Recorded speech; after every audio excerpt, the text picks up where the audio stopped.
Salut, c'est Mike. Salut, c'est Bob. Et bienvenue sur... Putain, t'étais rapide. Aïe. Il est motivé là aujourd'hui. Bienvenue sur Mad Car Buffers. Aujourd'hui, nous ne sommes à l'évidence pas dans le garage habituel, et nous sommes dans un magasin. On peut le dire, on ose le dire. J'ose le dire. C'est un magasin de detailing du coup, puisque nous sommes au Luxembourg. Oui, à Steinfort. Et donc on est là pour faire quelques emplettes, voir des copains et faire quelques emplettes. Et donc c'est la raison pour laquelle j'appelle à la barre l'ami Seb qui est... Ouais, il fait le tour. Voilà. Voilà, donc il va nous servir de conseiller parce que jusqu'à présent en fait sur la chaîne vous avez vu des produits qu'on trouvait à peu près partout ou facilement même sur Amazon ou d'autres shops de detailing. Les shops de detailing ils ont tendance à beaucoup changer et puis les marques peuvent changer aussi selon les shops au fur et à mesure des accords passés avec elles. Là on a des marques que nous on ne connaît pas, on a Puris, Fictech, Corremi, RR Custom. Et donc, nous, on a quelques doléances, quelque chose à acheter ici, et donc on va faire appel à l'expertise de l'ami Seb ici. Et donc, c'est parti, attention, changement de plan. C'est impressionnant comme changement de plan. Seb, j'ai besoin, s'il te plaît, d'un Snowfoam. GSF. Donc là, on va dire que par rapport à tout ce qu'il y a dans la boutique, t'as selon moi un des shampoings les plus efficaces. pH neutre 7,5. Ça veut dire qu'il est doux, il est tout doux. Il est soft, il n'altérera pas les cires, il est super efficace. L'ami Pan The Organizer l'a découvert il y a pas longtemps, il en est tombé fan. Donc s'il y en a un que je dois te recommander, en plus c'est du format 1 litre, le prix est très très intéressant. Donc c'est ce produit-là. Et ma petite astuce, vu que c'est un shampoing soft, si tu veux un shampoing hard, tu le combines avec du Green Star de Corkemi également. Donc tu fais Green Star qui est un APC. Je le savais. Un nettoyant à tout but, non, à toute proposition, non, à tout usage. À tout usage. Ou à toute surface. L'idéal, c'est que tu vas prendre dans ton Snowfoam, maintenant que t'en as un, tu vas mettre par exemple 60 ml de ça et 50 ml de ça. C'est quand même beaucoup, hein. Ouais, okay. Ouais, mais après, t'es pas obligé de remplir ton canon à mousse complet. Moi, je fais toujours des doses de mix sur 500-600 ml maximum de solution complète. Ouais. Donc la flotte plus la mixture. Donc si tu l'utilises seul, en général, moi, le Snowfoam, je mets entre 80 et 100 ml, mais parce que je veux avoir des belles mousses, ouais. Et parce que souvent, ça peut aider dans les vidéos. Maintenant, quand tu veux vraiment de l'efficacité, on va dire que, est-ce que c'est écrit derrière? Je crois pas, en plus, c'est écrit tout en anglais. Tu peux mettre de 10 à 30 ml de ça, en plus de ça, ils préconisent, mais moi, j'y vais en mode... en forçant, quoi. Ouais, comme dirait mon maître ici présent, je dirais, je l'utilise comme si je le payais pas. Mais du coup, au moins, t'es sûr d'avoir quelque chose d'efficace, donc soit tout seul en soft, soit tu mixes les deux, et t'as un shampoing hard. Et là, du coup, t'as des produits réputés, connus, reconnus, de qualité, sur lequel il y a grossièrement pas grand chose à dire, tout simplement. Parfait, bah, merci bien. Donc ensuite, j'avais entendu parler, si ma mémoire est bonne, tu m'avais parlé que tu avais besoin de polish. Oui, alors tout à fait. Là, pour le coup, donc, ici, la question est vite répondue, comme diraient certains. Donc, tu as soit du Puris, qui va être sur base solvantée, soit tu as du Corkemi, qui est sur base aqueuse, donc base d'eau. Dans votre situation, vu le peu de polissage que vous faites, je t'orienterai plus sur du polish à base d'eau pour éviter d'avoir la poussière causée par les bases de solvant, qui fait pour perdre du temps de dépoussiérage, quoi. Donc, ici, tu as largement ce qu'il faut. Donc là, tu as le rouge qui va être le plus coupant, le jaune, voici. Donc, petite indication qui peut servir. Vous le verrez pas à l'image, mais je lui demanderai qu'il l'affiche sur un grand écran. Donc tu as en bas le niveau d'échelle de coupe et de brillance. Là tu as le plus coupant, là tu as l'intermédiaire, et tu vois que les échelles bougent. Ouais. Et si on prend le finition de base, ça bouge encore. Et après forcément, si on va vers les autres, tu as encore d'autres mesures. Sachant que dans votre cas à vous, aucun intérêt d'aller vers les ultra finish qui sont là, ou alors sur du all-in-one, quoique ça peut servir dans certains cas de figure, mais dans le vôtre, je pense que là vous avez... le top. Alors, est-ce qu'on est d'accord, Seb, pour dire que les noms des produits, c'est quand même un peu chelou? Oui. Ouais. Sachant que le nom du produit, c'est H901, F601, mais en fait, H, heavy cut, F, fine cut, M, micro cut. Il y a une logique. Par rapport à ça. Il y a une logique quand même. Tu vois, si on regarde sur celui-là, c'est P3, micro cut and finish. Là, il n'y en a plus des logiques. Ah, très bien, ça me rassure. Voilà. Donc, on va pas partir sur des grosses bouteilles, parce qu'effectivement, pas grand intérêt pour nous, c'est pour la petite correction, voilà. Et on a les 250. Mais ça, on va dire, c'est beaucoup plus réservé aux professionnels qui font ça toute la journée en grande quantité. Qui n'est pas de grave, voilà. Donc, nous, on va rester sur ce truc-là. Je pense pas prendre de all-in-one, parce que j'ai peur que ça décante avant d'arriver à la visage de la bouteille. Non, parce que les all-in-one, tous les produits, en général, il faut savoir, pour les gens qui l'ignorent, les produits stockés ont en général une durée de vie de 5 ans. C'est la garantie du fabricant. Au-delà de ce délai, ils sont pas en mesure de pouvoir garantir l'efficacité encore à 100% du produit. Mais sur une durée de 5 ans, le produit est censé garder son efficacité à 100%. Sauf dans le cadre où il va être en contact avec des températures beaucoup trop chaudes ou beaucoup trop froides, où là, il peut y avoir une liaison moléculaire qui se défait et vous vous retrouvez avec les liquides en haut et les solides en bas. Mais globalement, pensez que 5 ans, c'est le maximum de garantie.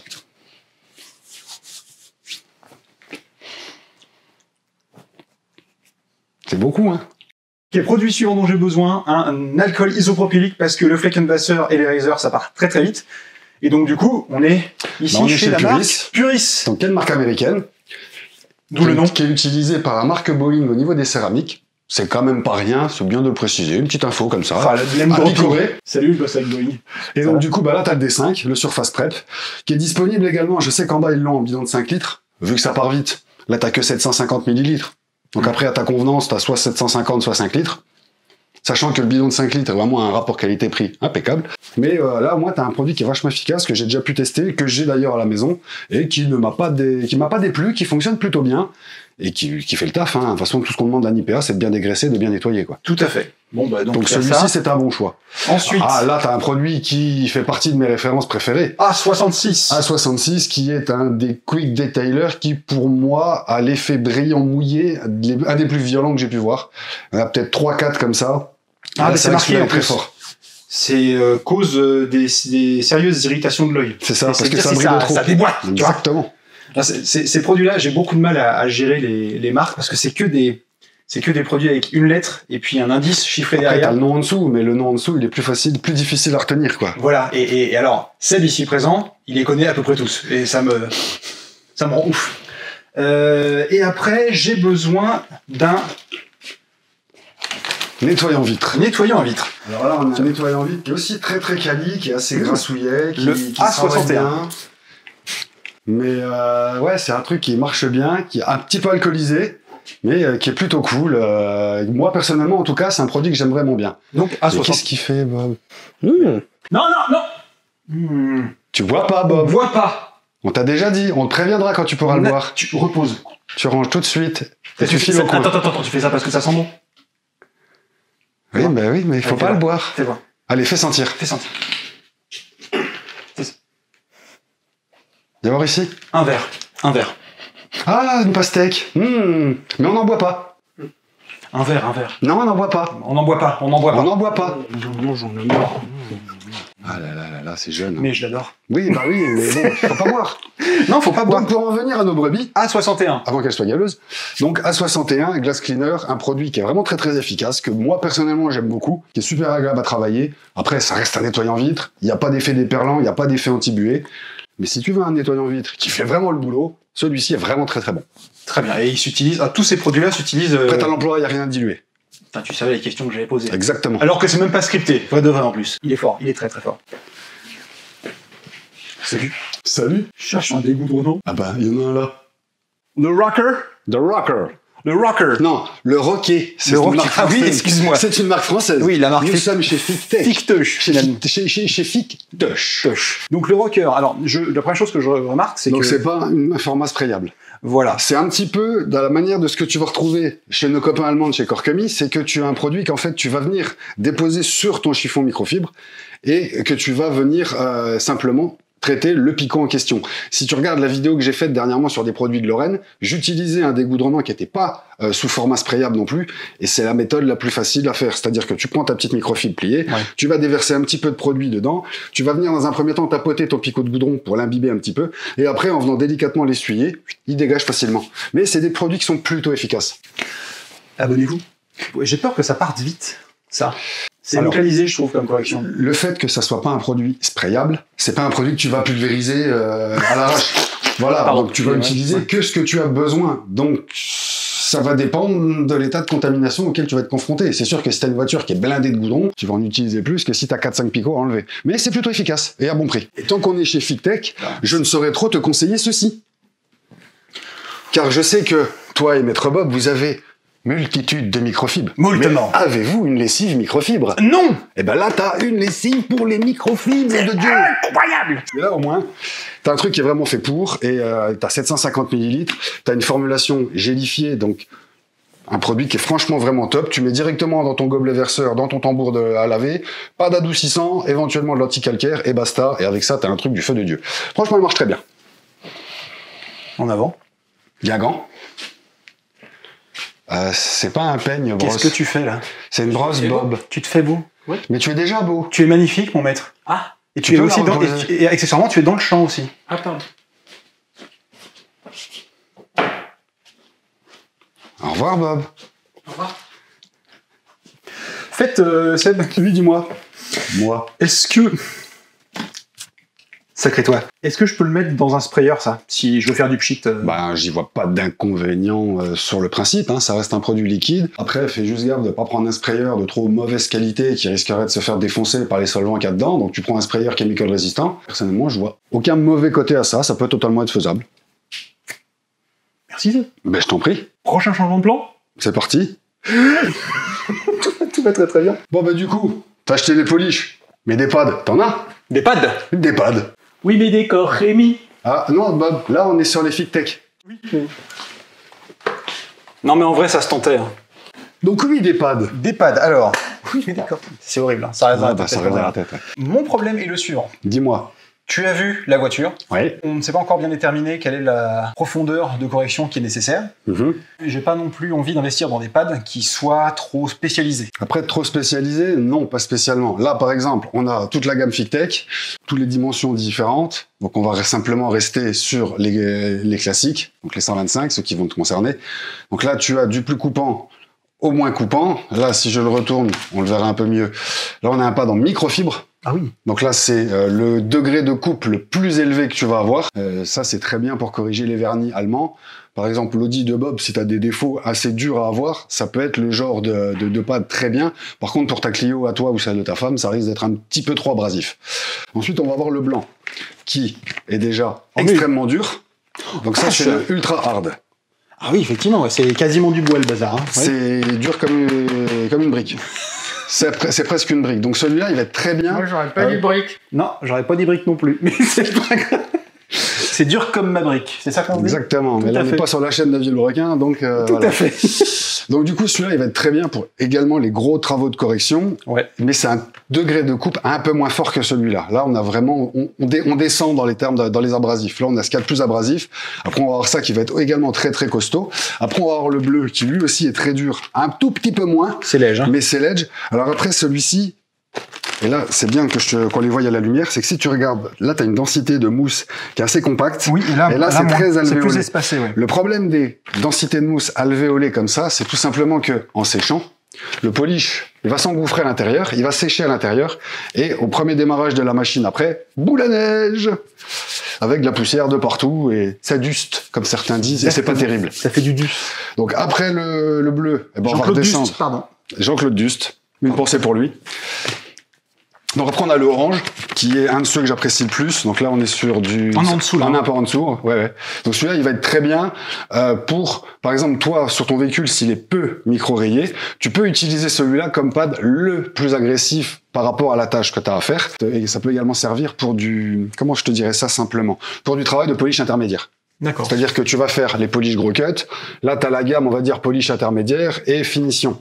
Mais encore une fois, comme je l'ai déjà précisé dans certaines vidéos, c'est pas forcément garanti que ça va être un pad comme ça avec un polish comme ça. Il se peut que sur un élément où tu as beaucoup de corrections, tu vas prendre un polish très abrasif avec un pad très abrasif, mais pour une autre portion qui est peut-être un petit peu moins marquée, tu vas peut-être garder le même polish coupant, mais tu vas prendre un disque un peu moins abrasif pour adapter ton niveau de coupe et donc ton niveau de correction. Ça t'arrive, question con, hein, de prendre un polish très peu abrasif avec un pad très abrasif? Simple curiosité. Ouais, mais tu peux, bien sûr. Tu prends le cas des All-in-One, par exemple. On a vu que chez Corkemi, ils ont un All-in-One. Le All-in-One, t'as un seul polish. Mais seulement, tu peux le travailler avec n'importe quel pad. C'est pas une vraie C'est le connerie, pad quoi. qui va faire le plus gros du travail de coupe. Tu auras une base d'abrasif dans ton polish, mais le plus gros de la coupe, là, elle va être effectuée par le pad. Donc, c'est pas déconnant. C'est pour ça qu'on dit toujours que un bon detailer se reconnaît quand il est capable d'adapter sa combinaison pad-polish avec le travail à corriger. Encore une fois, si on prend l'exemple de Corkemi, tu as le polish rouge, le jaune, le violet, le vert. C'est pas tu vous vas qu'on retrouver. pointe. C'est pas vous qu'on pointe, c'est derrière.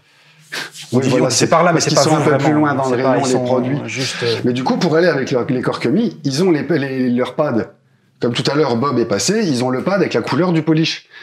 Alors, pour une personne standard, elle va se dire, bah, polish rouge, pad rouge. Ouais. Ça peut marcher, totalement. Mais c'est pas systématiquement le cas. Il se peut des fois que tu vas prendre le polish rouge, mais avec le pad jaune, parce que tu as un peu moins besoin de coupe, etc., etc. Et c'est tout là, après, que vient le côté expérience et qui fait que tu arrives te dépatouiller de certaines situations. Moi, j'ai une question hors champ. Tu as une question hors champ, mon maître, je t'écoute. Mais viens dans le champ, alors, la poser. Non, mais je suis bien hors champ. Alors, si t'es bien... Parce que je reste suis hors champ. moche. Donc, Tu dis plus du mal de mon mec, t'es fou, toi. est-ce que les polish de Corkemi, Ouais. ils fonctionnent avec les pads Fictech? Bien entendu, Bob. Il n'y a aucune obligation à garder le polish avec le pad de la marque. Tu peux faire ce que tu veux. C'est open bar, c'est libre accès. C'est-à-dire que tu peux très bien utiliser des pads Fictech avec des polish Puris, avec des polish Corkemi, avec des polish Fictech, avec des viseurs, avec des Sonax, ce que tu veux. Merci. Je t'en prie. Donc ensuite, après le pad orange, donc on arrive au jaune, où là tu peux encore constater un ramollissement, ouais. on va dire. Donc là, on est vraiment sur du médium. Et après, on a le soft, qui là est tout mou, Ah oui. et l'ultra soft, où celui-là, par contre, je vais simplement te le conseiller pour poser des cires ou des lustreurs. Grossièrement, tu vas pas forcément travailler un polish avec un pad là. C'est en anglais ce qu'on appelle les pads finessing, où là, tu as du pad finishing. Donc, tu as du pad de finition, et là, tu as du pad vraiment, c'est pour étaler du produit. Si tu veux étaler, par exemple, je me réfère à l'une de vos vidéos que vous avez fait. Si tu veux mettre le black hole C'est ce que j'allais dire. pour Boy, tu peux très bien l'utiliser avec ça. Tu prends une cire comme l'Ultimate Liquid Wax de Meguiar, qui est une cire en crème. Pareil, tu peux l'appliquer avec un polish, avec un pad comme ça. Donc ça, c'est plutôt intéressant, mais ça reste Oui. accessoire. Ça, je prends. D'accord. Donc là, je te conseille le fin pour la finition. Minimum 2, c'est bien. Parce qu'il faut pas se limiter. Là, tu peux te permettre d'en prendre qu'un. Parce que là, pour simplement étaler, attaquer, ouais. c'est pas ça. C'est que moi, je conseille toujours d'utiliser plusieurs pads parce que on a pris l'exemple de celui-là, qui est super dur. Ouais. Si maintenant tu viens le travailler, tu fais un demi-capot, l'autre demi-capot, tu continues à garder le même pour faire l'aile. Quand tu vas avoir terminé l'aile, celui-là, il va être comme ça. Parce qu'il aura trop chauffé. Et du coup, si un pad dur chauffe trop et est trop mou, bah, il coupe pas, vu qu'il est comme celui-ci. Donc, c'est bien de pouvoir alterner d'un pad à l'autre, et l'idéal, c'est toujours d'en avoir au moins 2. Alors toi, dans ton cas, vu que tu as pris 3 polish, tu vas utiliser ceux-là pour le polish violet de finition, en l'occurrence, idéalement, hein, si on se base à un polish et un pad. Après, tu pourras bien entendu combiner, comme je l'expliquais avant. Ensuite, pour aller avec le jaune, et ben là, je vais te conseiller par exemple le orange, que tu pourras utiliser également avec le rouge. Et après, l'idéal, c'est d'avoir un trait dur comme ça, pour le rouge exclusivement. Si, admettons, tu as de grosses corrections à faire, D'accord. ça sert à rien que tu pars sur de la microfibre, tu pars sur un comme ça. Après, vous, les grosses corrections, ça peut arriver, parce que vous n'avez pas des véhicules qui sont très récents, donc si vous voulez vraiment faire un gros travail de correction, le blanc est très bien. Celui-là te fera du boulot, mais on va dire que celui-là va enlever beaucoup plus que celui-ci. Ouais, d'accord. C'est évident. Donc après, à combiner. Mais les oranges, c'est franchement une bonne idée. Après, entre le blanc, le bleu, je resterai sur le blanc pour le problème évoqué de la densité des mousses. Après, c'est vrai que c'est des trucs qui sont super durs, mais il faut en aucun cas en avoir, il faut pas du tout en avoir peur.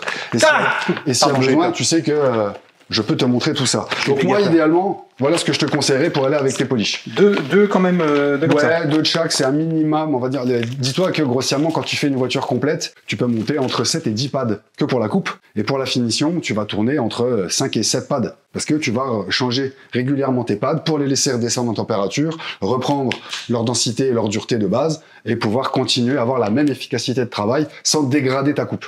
Donc faut pas mégoter là-dessus. Faisais pas comme moi. Radinez pas. En aucun cas, vous allez corriger une voiture complète avec un seul pad. C'est juste impensable, c'est ubuesque, c'est une bêtise. 24 ans. En 24 ans, vous pouvez le faire. À la rigueur, oui. Mais je t'en prie, avec plaisir. C'était une bonne séance de shopping detailing, la toute première de toute ma vie en magasin physique en ce qui me concerne. Donc c'était super. Merci Seb de nous avoir fait bénéficier de ton expertise Avec plaisir, les copains. dans les produits et les marques ici présentes. Et ben moi, je vais vous laisser terminer votre vidéo, parce que là-bas, on m'attend. Et ben voilà, oui, merci. Je voyais pas si haut que ça l'escalier. Merci beaucoup à Bessa Luxembourg de nous avoir accueillis aujourd'hui. Et puis ça nous permet d'enchaîner avec la dédicace de la vidéo, puisque cette vidéo est dédicacée à Andrea. Andrea qui nous a accueillis donc aujourd'hui. La prémisse adorable, magnifique, enfin vraiment, venez voir Bessa, c'est super Alors, le terme qu'elle a employé, c'est magnifique. Merci. Elle porte bien son nom. Merci beaucoup. Et puis, bah, c'est tout pour nous. Merci de nous suivre. Et à bientôt sur Mad Car Buffers.